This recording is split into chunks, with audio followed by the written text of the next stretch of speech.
T for Texas, T for Tennessee. T for Texas, T for Tennessee. T for Thelma, the gal that made a wreck out of me. If you don't want me, mama, you sure don't have to stop. Okay, hey YouTube, Vlog back in. We're gonna make another video. This one's gonna be a regional video, okay? So now here's gonna start off with Hennigan Stead, okay? We're gonna do all of Hennigan Stead and be covering. If you want, other videos, we'll be uploading more videos. We've also already done Great Plains and Tall Trees. But this time, right now, we're gonna start off this right here. We're gonna go from east to west, okay? Right here, about the most eastern place really. This right here is Dixon Crossing, okay? If you look on your map, this right here is supposed to be, in the game, it's actually supposed to be the Mason-Dixon line, okay? Now, if you don't know what that means, which I'm a big hardcore Southerner, I know what that means. Most hardcore Southerners already know what that means. Mason-Dixon line is the difference between the South and the North. The North, the Masons, South, Dixon, okay? Dixie, Dixon, multiple names. That's also why the whorehouse here is called, Dixie Road. But anyway, this right here is a simple bridge, little simple, easy bridge. And campaign is not unlocked until after you do all the missions in Mexico.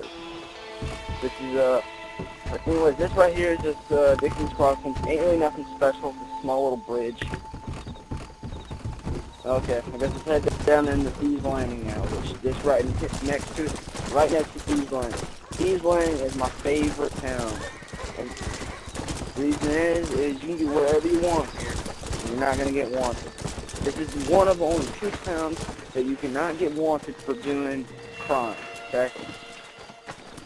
It's right here. There's only one other place where you can't do crime, or you can do crimes and you won't get wanted. That is in Cajamadrugada, and that's Mexico. Now, don't ask me what that means, because I don't know. I can't speak Mexican. Okay. Well, Thieves Landing right here, of course, the name kind of says it all. Thieves, murderers, killers, they live here. So, most people who live here are outlaws. If you notice this guy over here, he says, cheater, has neck cut. Probably blood all over his chest. Probably can't see it right now. But anyways, he's dead, this cheater. And right now, the reason why there's no people is because it's still loading. But usually the north side easily, the way I divide it is I cut it in 2 parts. This bridge right here separates the north and the south. Anything south of this bridge right here, of course, is the south side. Anything north of this bridge is the north side. The north side has more people in it, okay? The north side is more like the party side of town, the more fun side. Oh wait, that dog's barking. Anyways. Anyways, this right here is the fun side of town, okay? When it comes to cargo and stuff, there's only really 2 towns that involve cargo and shipping and stuff. This is one of them. This is a minor one, though. The other one is Blackwater. Blackwater is a major one. This is a minor one. But when it comes to clan stuff, when it comes to clan as a fortifying, as a base, this right here, I would say, is probably one of the better places. Reason is because you can kill whoever you want here, you won't get wanted. It's just a nice, fun place to be overall. I spend a lot of my time here, so, it's just a fun place. However, when it comes to, like fighting and stuff, to be honest, there isn't really much of a defense here. But on the south side, it's a little bit better to defend than the north side. That's what I was trying to say. Is the south side is the more kind of serious, fighting side. The north side is the more party side, the more fun party side. The south side, the fun thing about the south side is well, even though you can't see, that's another thing. Sometimes there's mist. Even though my TV is one of the old flat screens that had a large axe in the back.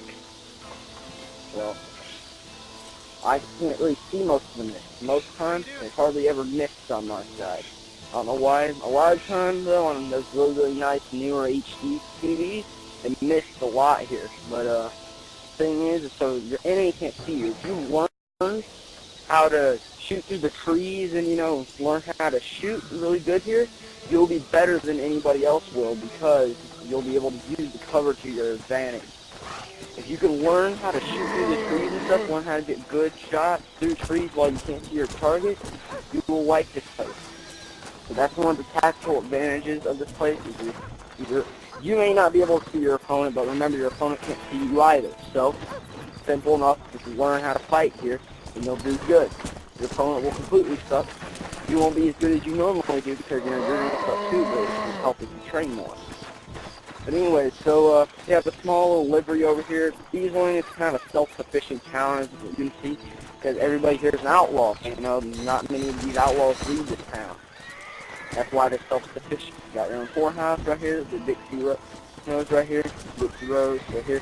I think it's actually a mix of the Yellow Rose, which is the Texas thing. Yellow Rose is a woman, and Dixie, well, Dixie's the South, so it basically means the South Coast. So it's supposed to be a mix between Texas and, you know, the South. So I think it's pretty cool. But that's the whorehouse here. Like I said, there's kind of a jungle over here. It's pretty cool. There's self-sustained. So, you know, you can kind of hunt. There isn't really nothing on the north side. You notice there's kind of a jungle back over there where I'm pointing my gun. I don't believe there's any animals you can hunt back there. But head south of here, down there, and there's plenty of animals to hunt. Plenty of animals. Just right outside these lands. So as I said, you can see the shore over here. Not really the shore, but the docks over here. You can see the docks right here. Pretty good view on the southern side is where you have more docks than you do the north side. Alright, here's the south side. See? This side seems kind of crummy. It's kind of cracked.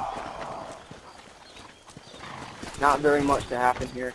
The real highlight of the south side is right here. And this right here is where you can have kind of like if you're going to have 1-to-1 close quarters, it can be right here if you want close. I mean, if you want a 1-to-1 kind of further away quarters, it could be outside over here behind the warehouse. So, you know, it's also kind of a good land grab. As you can see, there's a land grab in there. Another thing is, like I said, for sustainability by yourself, you have your own poker, you have your own liar's dice, you have your own land grab, you have your own transport. That's just about everything you need. The only other things you don't have is a hunting ground and a gang hideout, which neither one of them exist in cities. But way to go city-wise, I think Thieves Landing is the only one that, yeah, Thieves Landing is the only one that has all of this. No other city has all 4 of them. So that's pretty cool. So like I said, there's usually a lot of civilian, we call AI computers. There's usually a lot of AIs here. Okay. So it takes a little while for it to load. I'm pretty sure we head back up north, including in Saloon/bar. There's a lot of people over there. But so overall, this town, like I said, is my favorite town. I come here and I kill people. Watch. Oh, shot him in the knee. Killed him. But anyways, like I said, you can kill whoever you want here. You ain't gonna get wanted. In campaign, you can come here and you can buy a lot of outlaw clothing. You can come here, you can buy most of the American, actually I think all the American outlaw clothing, almost all of the American clothing in general. If you need to come and buy some scrap, like, you know, any kind of scrap, you can find any kind of American stuff. Okay? And same thing when it comes to, what do we call it, a bandana. You will need a bandana if you plan on living anything like an outlaw, doing any kind of crime at all, killing people, to just robbing the stagecoach. You will need this because the news is if you want to keep up your honor and your fame, you can put on that bandana, you can shoot whoever the hell you want. You won't get one, but in campaign you need a bandana here or else you will lose your honor rapidly. You will lose honor rapidly killing people. But like I said, it's only like $20 to $50